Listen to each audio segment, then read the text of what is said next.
isang linggo, sinimulan ang ekspedisyon.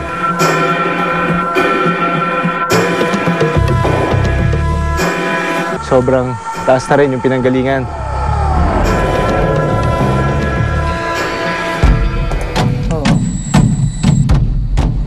Pakay namin ang maidokumento ang 21 species ng ahas na naitala sa isang maliit na barangay sa Catanduanes. Yung essence ng expedition, hindi na tayo para makita ulit yung 21 species na snake na to. Pero baka may madagdag pa tayo. Nang magsimula ang snake survey namin sa bundok, ang vine snake ang buena manong sumalubong sa amin. Ay, so ito yung aming first snake. Nakita namin when it's mildly venomous lang. At ngayon, oras na para ituloy ang paghahanap ng iba pang species ng ahas dito.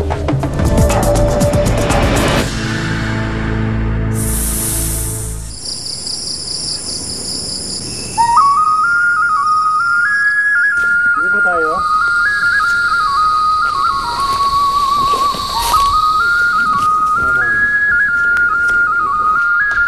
Maghahanap tayo ng ahas. Makikita nyo, sa paligid nitong lugar, puro abaka.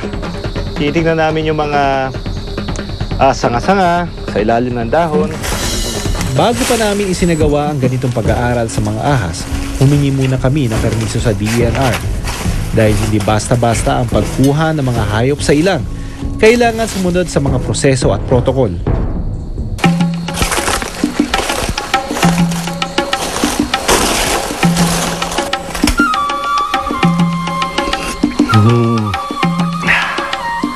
Delicious.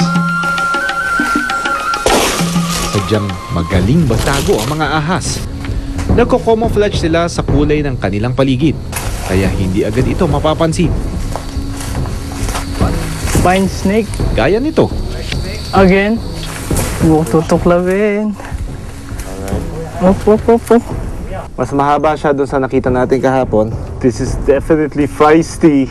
They come in different colors, pero ito, consistent dun sa nakita natin kahapon.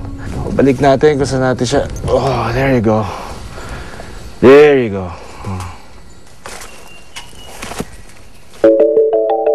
At yung isang grupo, ito yung nakuha nila, lion snake. Nakuha nila ito na may kagat-kagat pang skink, which is his primary diet. Kakaunti lang ang literature o kaalaman na meron tayo tungkol sa ganitong ahas. Kaya importante at mahalaga na madokumento natin ito. And dorsal skin is brown, ano? Parang magbe-blend in siya mismo sa lupa. 18. Okay. Alrighty. Alright. Okay.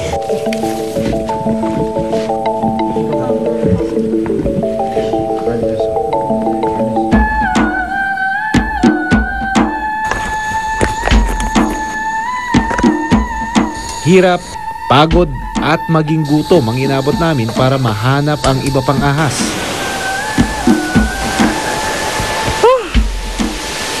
Medyo madulas, kuya. Dulas, ha? Ingat.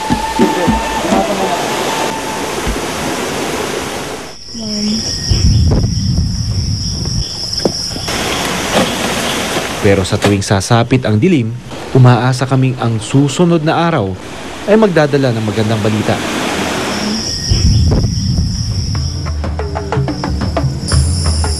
Ayan.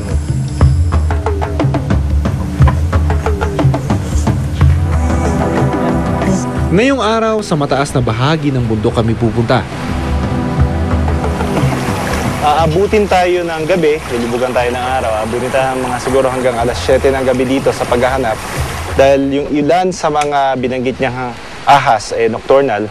So gusto din natin sana ma-observe yung kanilang activity sa gabi. Sa sukal ng gubat, halos kailangang gumawa na kami ng sariling daan.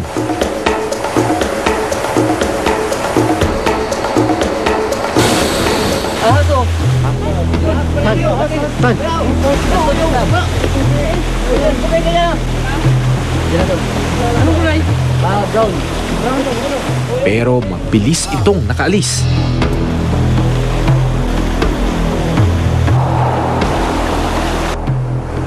Uy, meron daw oh. Roseback.